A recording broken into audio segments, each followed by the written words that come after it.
Voices to hear.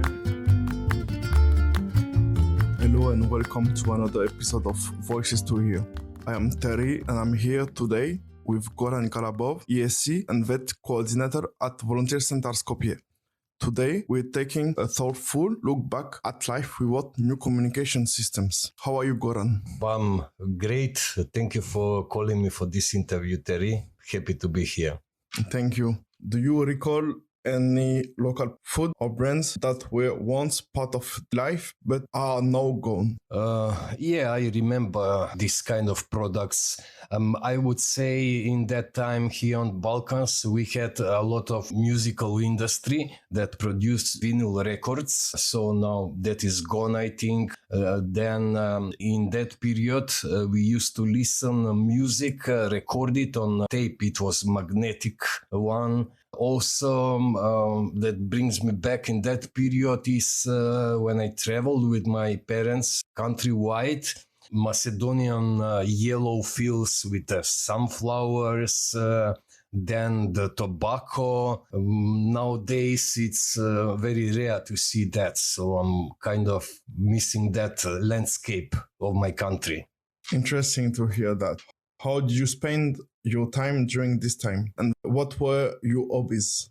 Yes, obviously we didn't have mobile phones, internet, what we now describe them as distractors. So we had, let's say, plenty of time to do something with ourselves. As hobbies, we were into music. When I was in the early teenage years, all of my friends and me, we were recording music, defining artists, making top lists of our favorite songs. Then with hobbies, I start at some point playing guitar, composing music, writing texts for the songs, singing, hanging out with friends. And these are like main things. What type of music, for example? My music was the decade of the 80s, and my music was rock, punk.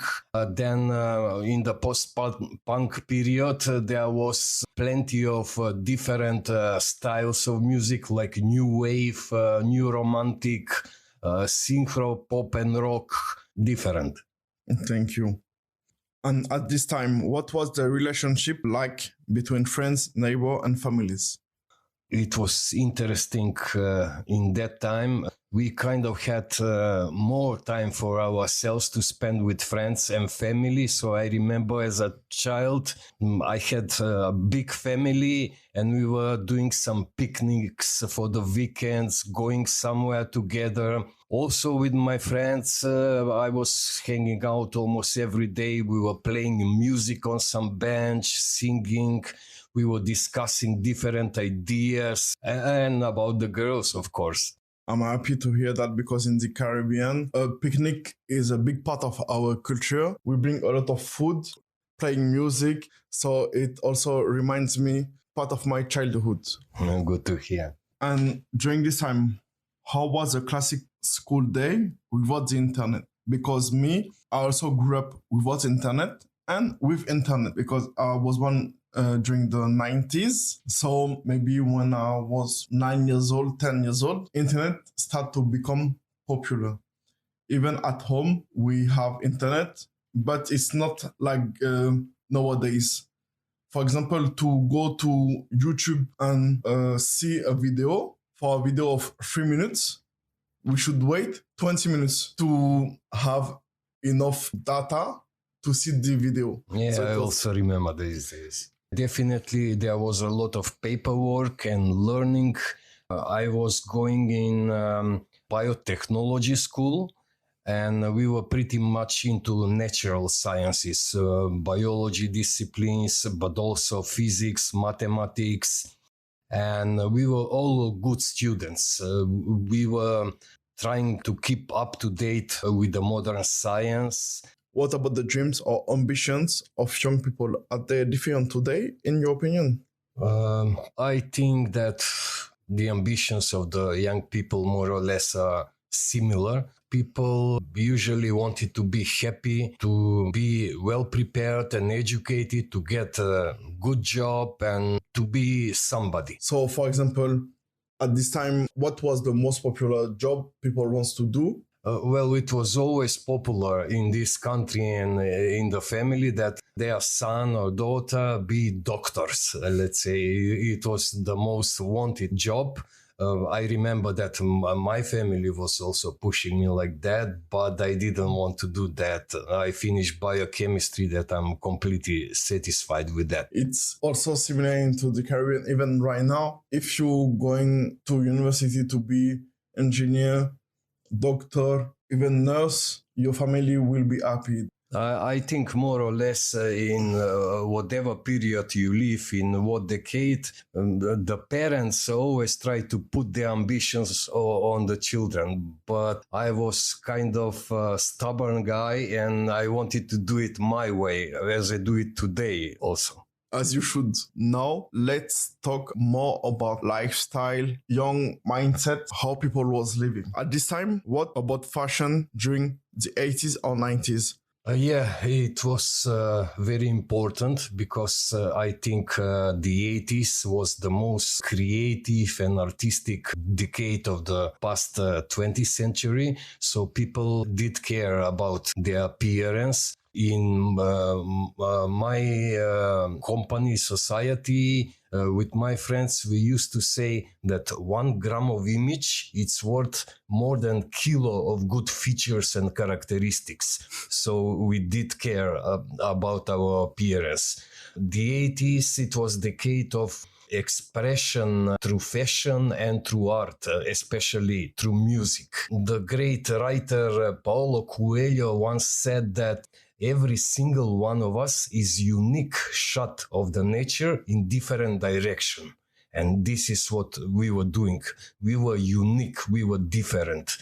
We try to prove, to express our unique nature, that we are different persons. And at that point, in that time, we were taught to be role models, to show our own example, not to be followers. I think the parallel between that period and now, people are more followers, like under the umbrella of some society norms. So, what about nightlife?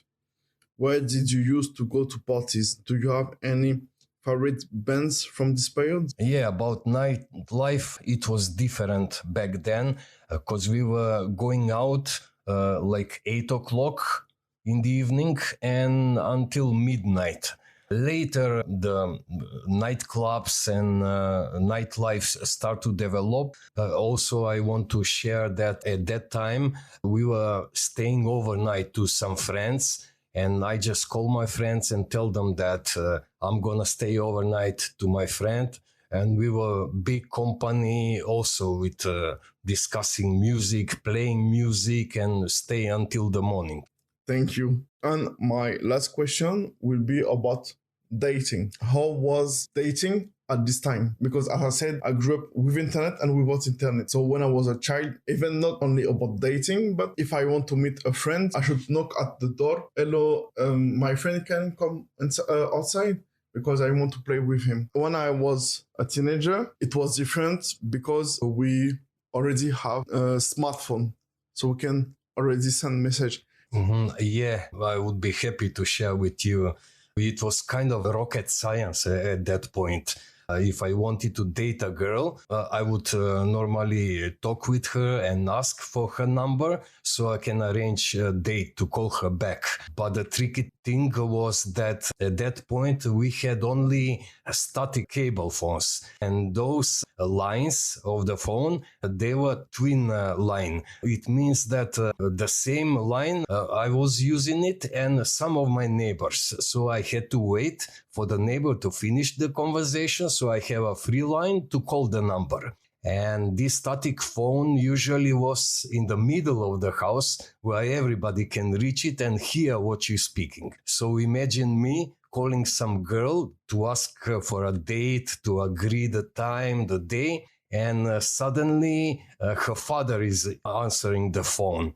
And you have here interrogation like a job interview. Who are you? What are your intentions towards my daughter? Who is your family?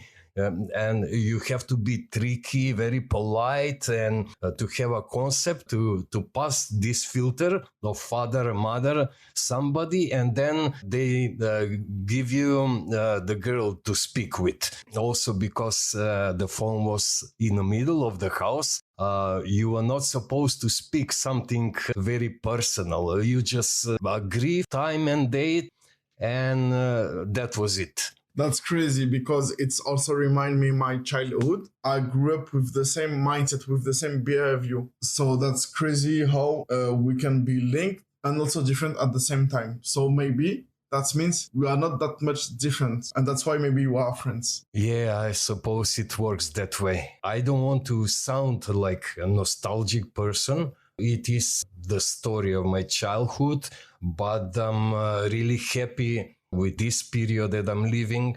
And as I mentioned, I was taught to be happy in whatever circumstances you are, whatever time you are living, and in whatever place you are. Goran, thank you so much for joining us today. Thank you everyone for listening to our podcast. We hope you learned something new today about the 80s and the 90s life without internet, without smartphone, if I can say real life, not online life. And if you have the occasion, maybe if your telephone is broken, try this life. My telephone was broken during 3 weeks and I again experienced this life. And it was interesting for me. But you survived, yeah? Yeah, as I should, because it's not crazy for me. I used to live like this, and maybe young people should try it as well. Okay, Terry, thank you so much for inviting me to this podcast session. And thank you all for listening, and stay with more episodes with Voices to Hear. Goodbye, seglame. Voices to Hear.